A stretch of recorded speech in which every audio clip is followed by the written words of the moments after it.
آج ہم پڑھیں گے صحت کو فائدہ دینے والی غذائیں. کچھ غذائیں جن کا ذکر قرآن مجید میں ہے. سب سے پہلے کھجور. اس کے اندر ایسے اجزاء پائے جاتے ہیں کہ اگر آپ 1-2 کھجوریں بھی روزانہ کی کھا لیں تو جسم کی دردیں، جس کا اکثر لوگ شکار رہتے ہیں، یا پھر بڑھاپے میں بہت سی چیزوں کی جب کمی ہو جاتی ہے جسم کے اندر، تو بہت سے لوگ صرف دردوں کی شکایت کرتے ہیں، تو اس میں بھی اس کا بہت فائدہ ہے. نبی صلی اللہ علیہ وسلم نے فرمایا جس گھر میں کھجور نہیں وہ اس گھر کی مانند ہے جس میں کوئی کھانا نہیں. کھجور نہیں تو سمجھے کچھ نہیں دوسرے لفظوں میں. اور آپ کو معلوم پاکستان میں اعلیٰ قسم کی کھجوریں پیدا ہوتی ہیں. حضرت عائشہ فرماتی ہے کہ رسول اللہ صلی اللہ علیہ وسلم نے فرمایا اے عائشہ جس گھر میں کھجور نہ ہو وہ گھر والے بھوکے ہیں. اے عائشہ جس گھر میں کھجور نہیں وہ گھر والے بھوکے ہیں. آپ نے 2 یا 3 مرتبہ یہ بات فرمائی. تو کیا کرنا ہے؟ کرنے کا کام کیا ہے؟ کھجور لا کے رکھنی ہے. جب کچھ اور نہ کھانے کو ملے تو صرف کھجور ہر چیز کی کمی پوری کر دیتی ہے. کھجور کے ساتھ ککڑی کا استعمال. عبداللہ بن جعفر کہتے ہیں کہ میں نے نبی صلی اللہ علیہ وسلم کو تازہ کھجور ککڑی کے ساتھ کھاتے دیکھی. یعنی اگر آپ کھجور کے ساتھ کھیرا شامل کر لیں، مثلا صبح میں اگر آپ نے دودھ کھجور لیا اور اگر صبح نہیں آپ کھاتے دوپہر میں لیتے ہیں تو بہترین سنیک ہے، دوپہر کے کھانے کا کام کر سکتے. حضرت عائشہ کہتی کہ میری والدہ مجھے موٹا کرنے کی تدبیر کرتی تھی تاکہ میری رخصتی کر کے رسول اللہ صلی اللہ علیہ وسلم کی خدمت میں روانہ کرے، لیکن یہ مقصد کسی تدبیر سے حاصل نہ ہوا. حتیٰ کہ میں نے کھجوروں کے ساتھ ککڑی کھائی تو میں انتہائی متناسب انداز کی فربہ ہو گئی، یعنی کہ اچھی فزیک ہو گئی. تربوز اور تازہ کھجور. حضرت عائشہ کہتی ہے کہ رسول اللہ صلی اللہ علیہ وسلم تربوز اور تازہ کھجور ملا کر کھایا کرتے تھے اور فرماتے تھے ہم اس کی گرمی کا علاج اس کی ٹھنڈک سے اور اس کی ٹھنڈک کا اس کی گرمی سے کرتے ہیں. یعنی تربوز جو ہے وہ کھانے میں ٹھنڈا ہوتا ہے اور کھجور گرم ہوتی ہے، تو ان کو جب ملا کے کھایا جاتا ہے تو کوئی نقصان نہیں ہوتا، جو عام طور پہ بعد میں لوگ کہتے ہیں گرمی لگ گئی اور ٹھنڈ لگ گئی. ایک صحابی سے مروی ہے کہ نبی صلی اللہ علیہ وسلم نے کچی اور پکی کھجور اور کشمش اور کھجور سے منع فرمایا، ان کو جمع نہیں کرنا چاہیے کیونکہ کشمش جو ہوتی ہے وہ بھی گرم ہوتی، اور اگر کھجور کھائیں تو ان 2 چیزوں کو ملائیں نہیں. یعنی اگر آپ کو کھانا بنا رہے ہیں کچھ، کیونکہ ہمارے یہاں بعض ریسیپیز ایسی ہوتی ہے کہ اس میں دنیا بھر کی چیزیں اکٹھی کر دی جاتی ہیں، تو بعض اوقات تو صحت کے لیے نقصان دہ ہوتی ہیں. دوسری چیز ہے انار.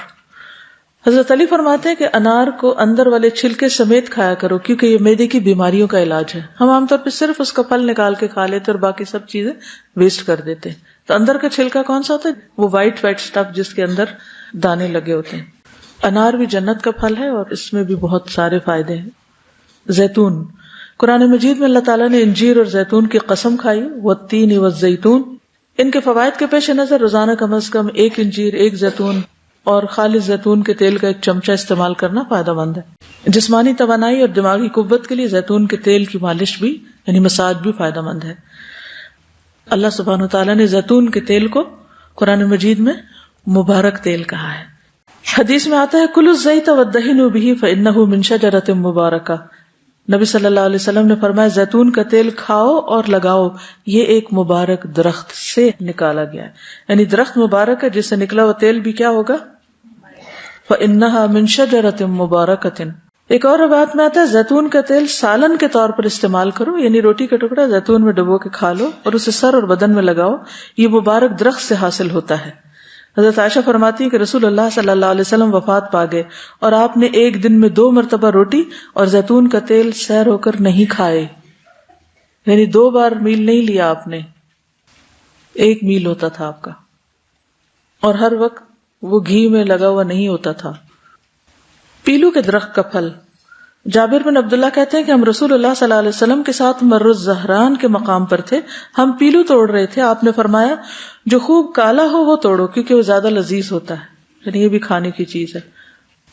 کدو. فنبذناہ بالعراء وهو سقیم وانبتنا علیہ شجرۃ من یقطین. پھر ہم نے اسے یونس علیہ السلام کو ایک چٹیل میدان میں ڈال دیا جبکہ وہ بیمار تھے، اور ہم نے اس پر کدو کا بیلدار درخت اگا دیا.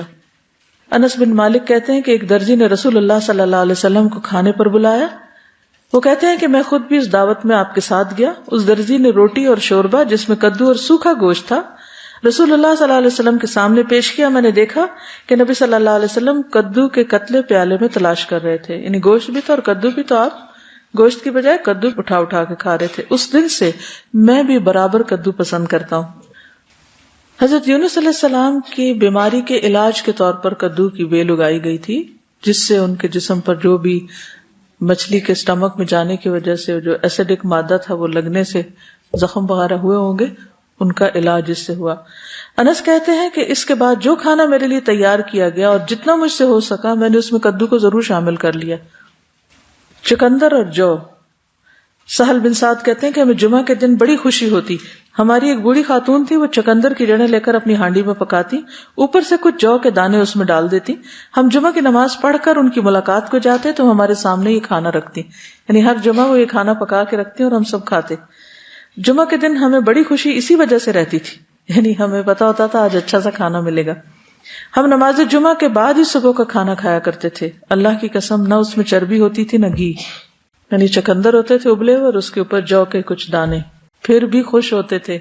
ہمارا کیا حال ہے؟ کہتے اللہ کی قسم نہ چربی ہوتی تھی نہ گھی۔ اگر ہمیں کبھی بیماری میں بھی کبھی علاج کے طور پر بھی ایسی سبزی کھانے کو ملے تو ہم اپنے آنسو سے اس کو بھگو دیں۔